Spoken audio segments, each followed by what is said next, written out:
Ya, saya tinggal bersama beliau, mama sebagai ini orang yang berjuang untuk membesarkan kami dengan berjualan kue gitu Pak. Pada waktu itu saya masih kecil ya, dan dan di saat saya umur, ini saya singkat cerita, saya umur 6 tahun atau 7 tahun gitu, saya dididik secara yang muslim apa sih ya Pak, karena semuanya kan kami muslim ya, jadi harus belajar ngaji. Pada waktu itu namanya apa ya, saya lupa nama untuk sekolah anak-anak itu PAUD apa, sekarang namanya PAUD, tapi dulu saya lupa Pak. Nah, saya belajar ngaji, belajar sholat, dan belajar puasa dari kecil Pak. Dari umur 6, kebanyakan anak-anak itu sudah 6, 7 gitu, 8 gitu udah diajarkan puasa ya Pak ya. Kami sudah berpuasa dalam saat umur seperti itu. Nah, saya waktu umur 7 tahun lah mungkin ya, saya jadi pernah jadi asisten guru ngaji Bapak. Bukan guru ngaji ya Pak ya, salah, asisten ya. Oh, asisten ya. Iya, ngajarin teman bagaimana belajar dengan tajwid yang benar. Untuk membaca ayat Al-Quran itu harus tahu tajwid ya Pak, dan itu harus benar gitu cara membacanya. Nah, saya dulu banyak hafal-hafal ayat-ayat Al-Quran, itu banyak dulu ya gitu. Ya seperti itulah Pak kehidupan saya waktu masih kecil dengan agama yang notabene Islam semua, dan ya begitulah saya seperti itu Pak kalau saya masih kecil. Berapa lama Ibu menjadi asisten guru ngaji pada waktu itu? Asisten sama guru ngaji sih ya, cuma beda sedikit aja ya. Artinya Ibu berarti tidak pernah mengajar gitu. Berapa lama kegiatan pada waktu Ibu? Paling nggak lama sih, paling ya setahun lah kali ya Pak ya.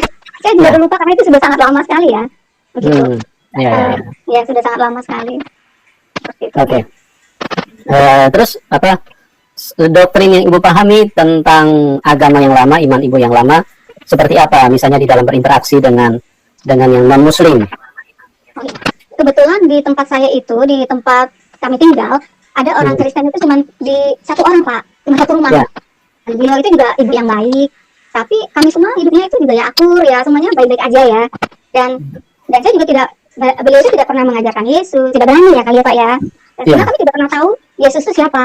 Yang di dalam pelajaran saya sekolah masih dalam menjadi seorang Muslim, saya tahu Nabi itu ada 25. Gitu, dari Nabi Adam, Nabi Nuh, sampai Abraham, sampai Nabi Muhammad.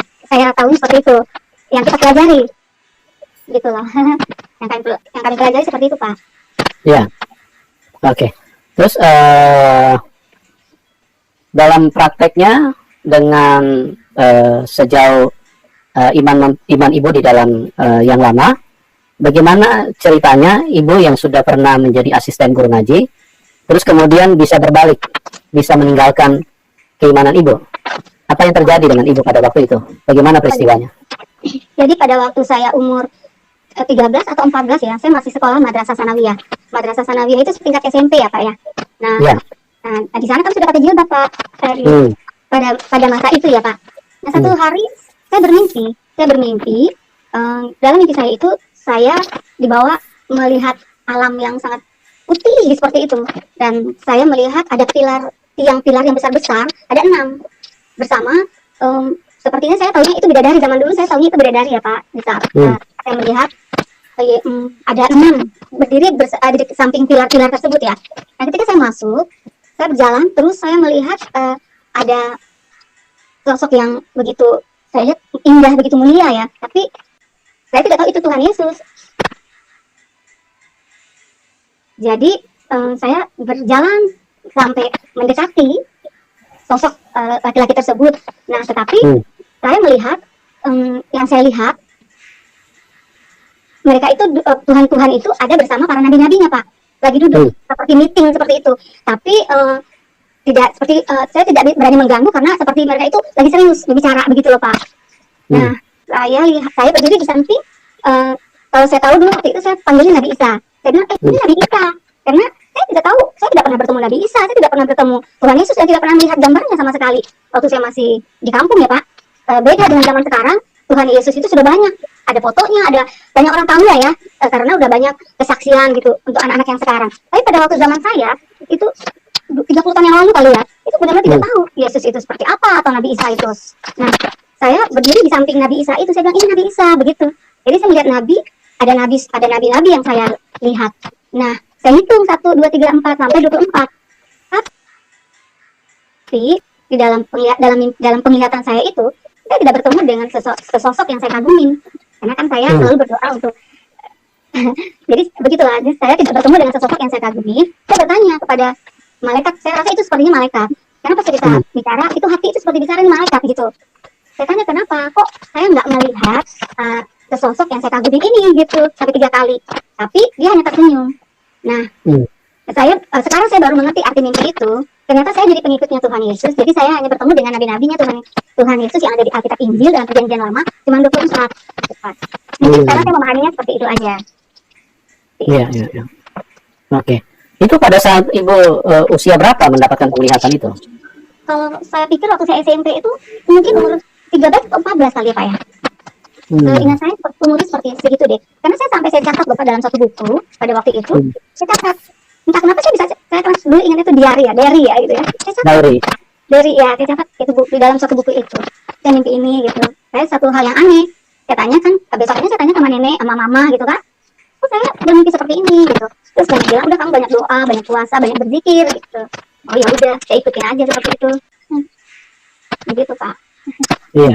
Terus respon Ibu pada waktu itu seperti apa setelah selesai mendapatkan penglihatan itu?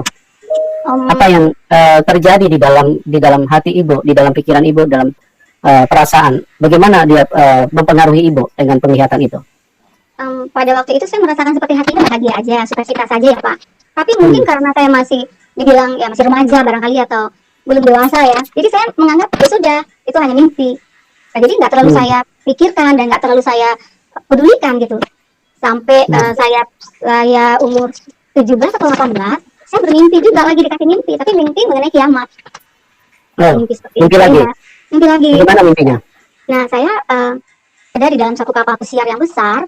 Nah, terus dengan ribuan orang yang ada di dalam kapal itu, dan saya berdiri. Ketika itu saya melihat saya ada di deck paling bawah ya. Pokoknya saya ini ya, seingat saya ya Pak. Jadi saya itu pakai baju putih dan banyak beberapa orang yang bersama saya pada saat itu juga pakai baju putih dan semua tangannya tuh mengangkat begini kok Pak. Seperti orang kalau setelah saya udah percaya Yesus, ternyata itu kan menyembah ya Pak ya. Semua tangan itu mengangkat seperti ini, seperti bernyanyi gitu Pak. Ke kapal gitu ke arah laut lepas gitu loh. Nah, saya pun ikut gitu dan saya ikut menyanyi. Ya, tiba-tiba saya mendengar kiamat. Nah, tiba-tiba itu seperti kapal itu terbelah, kapal pesiar itu terbelah. Saya seperti kena ketiban kaca gitu. Saya bilang Tuhan, pada waktu itu saya manggil Allah ya. Allah, saya serahkan diri saya, hidup saya minta ampun. Sudah, tiba-tiba saya sudah pada semuanya sudah meninggal gitu. Nah, saya tidak tahu, maksudnya saya tidak tahu itu begini. Ketika saya tersadar, tiba-tiba saya melihat banyak mayat itu bergelimpangan di lautan Pak. Tapi saya sudah berdiri di pantai, dan pada waktu yang saya lihat itu, wah saya berdiri mendekati pantai itu yang pasir putih, tapi arah di sana itu seperti sinar terang. Dan orang yang berdiri keluar dari air laut itu, dari lautan itu semuanya tiba-tiba pakai baju jubah putih. Dan banyak yang meninggal juga yang saya lihat seperti itu. Itu yang kedua saya. Seperti itu Pak. Iya. Terus Ibu melihat orang berjubah putih. Terus apa kata-kata Ibu dengar di situ? Saya itu sepertinya mungkin saya sudah lupa kalau nyanyinya seperti apa. Cuman yang saya lihat itu semua pada mengangkat dua tangan dan pada bernyanyi. Dan saya juga ikut menyanyi pada waktu itu, saya juga bingung. Tapi saya tidak tahu itu adalah penyembahan di dalam penyembahan kepada Tuhan. Setelah sekarang saya mengenal Yesus, saya baru tahu itu seperti itu Pak. Oke. Terus bagaimana kelanjutannya setelah mimpi itu? Apakah ada penglihatan lagi? Nah, setelah mimpi itu ya saya ya berlanjut seperti kehidupan ya, mengalir seperti biasa, sekolah, belajar, dan sampai saya tamat sekolah, sampai saya merantau. Nah, sampai saya ke Jakarta, bertemu dengan suami saya. Nah, barulah proses itu dimulai Pak. Itu berarti Ibu cuma mendapatkan mimpi, penglihatan, tapi iman Ibu masih tetap sama ya waktu itu? Iya, karena saya tahunya hanya di dalam Islam saja. Saya tetap berpuasa, saya tetap sholat. Ya kadang-kadang sholatnya juga nggak sholat, kadang sholat seperti itu kayaknya. Ya. Oke, terus bagaimana proses selanjutnya sampai Ibu bisa mengenal Tuhan Yesus? Ya, nah setelah saya menikah, saya mempunyai anak 2. Pada tahun 2008 itu saya ingat saya bulan puasa 2008 Pak. Kalau nggak salah bulan ini ya. Saya pokoknya lupa ingat ya Pak ya, karena udah lama ya. Nah, dalam puasa itu saya selalu berzikir, bersolat sunnah. Hampir saya lakukan itu tiap hari dalam saat saya puasa. Jadi puasa itu sampai 2 minggu kalau seingat saya. Nah, saat saya berpuasa 2 minggu, saya berzikir, sholat sunnah sampai dari jam 3 pagi sampai sampai sahur sampai imsak, dan jam 6 itu saya sampai berdoa dan berdoa. Nah, satu hari saya tertidur di sajadah. Saya bermimpi lagi. Mimpi saya itu saya bertemu lagi dengan malaikat yang sama yang saya mimpikan pada waktu saya umur 13 tahun. Nah, aku kayak lagi jalan. Bagaimana ibu bisa mengetahui itu malaikat yang sama? Ibu mengingat mukanya? Mengingat, ya, badannya sama, wajahnya sama, rambutnya sama. Seperti itu. Jadi saya pikir, saya berpikir itu malaikat yang sama dengan waktu saya masih kecil. Pikiran saya seperti itu aja. Setelah saya terbangun dari mimpi, malaikat itu bilang, ketika saya lagi jalan, dia bilang, saya tahu bahwa dan saya percaya jalan di depan itu benar dan lurus gitu. Tapi malaikatnya bilang, nah, kamu harus berbelok ke sana, itu jalan yang benar. Sampai 3 kali. Tapi saya bingung gitu, kenapa itu jalan yang benar? Setahu saya itu jalannya yang depan yang benar, seperti itu. Tapi saya patuh, saya ikutin. Nah, berapa bulan kemudian, saya punya seorang sahabat. Ternyata sahabat saya ini suka mendoakan saya, Pak. Dia suka mendoakan saya untuk mengenal Yesus, gitu. Jadi dia bertemu dengan saya dan dia bercerita bahwa Yesus itu adalah Tuhan. Tapi kan saya taunya bahwa Yesus itu bukan Tuhan. Saya taunya Yesus adalah Nabi Isa. Karena di dalam, saya sempat berdebat sama dia, karena saya bilang, di dalam ajaran saya, Nabi Isa itu adalah yang sudah diangkat ke surga. Yang disalib itu adalah Yudas, bukannya Isa. Saya bilang seperti itu. Karena saya tahu, pelajaran saya seperti itu. Gitu. Terus dia bilang, bila ini Tuhan bagaimana? Dia bilang. Terus saya bilang, oh gitu ya? Ya sudah, saya coba pinjam Alkitab kamu. Karena saya juga sering membaca tafsiran, Al-Quran. Nah, saya pinjam Alkitabnya dia. Terus sampai di rumah saya baca. Saya cuma meminta maaf dulu kepada Allah waktu itu ya. Allah, maafkan saya ya kalau saya baca Alkitab. Saya takut dosa, saya bilang begitu.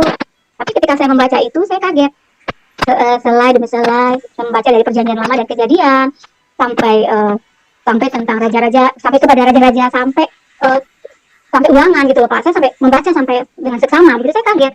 Karena di dalam itu, saya membaca Alkitab tentang Nabi Adam dan Nabi Abraham dan beberapa nabi-nabi yang lain, itu sangat benar-benar detail. Berbeda dengan saya pelajari waktu saya masih di Islam. Karena mungkin saya di Islam bukanlah seorang ahli tafsir ya, saya cuma hanya muslimah biasa gitu ya Pak.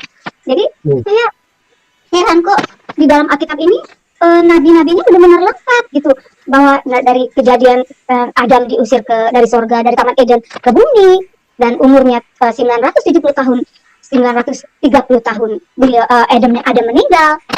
Saya sampai kaget gitu loh, kok bisa gitu, dan ada anak-anaknya, sampai semua disebutin semua nama-namanya, kok bisa? Saya bilang, saya nggak pernah membaca di dalam ayat tafsiran Al-Quran atau apapun, saya belum pernah membaca nabi-nabi yang sedetail ini. Saya pikir begitu, sehingga wah ini kok bisa begitu gitu ya, saya sampai tercengang gitu loh. Saya baca lagi tentang Nabi Isa, tentang Yesus gitu, saya kaget gitu loh, kok berbeda ya gitu. Ya mungkin Tuhan sudah menjamah hati saya percaya itu, atas kasih dan anugerahnya Tuhan selamatkan saya.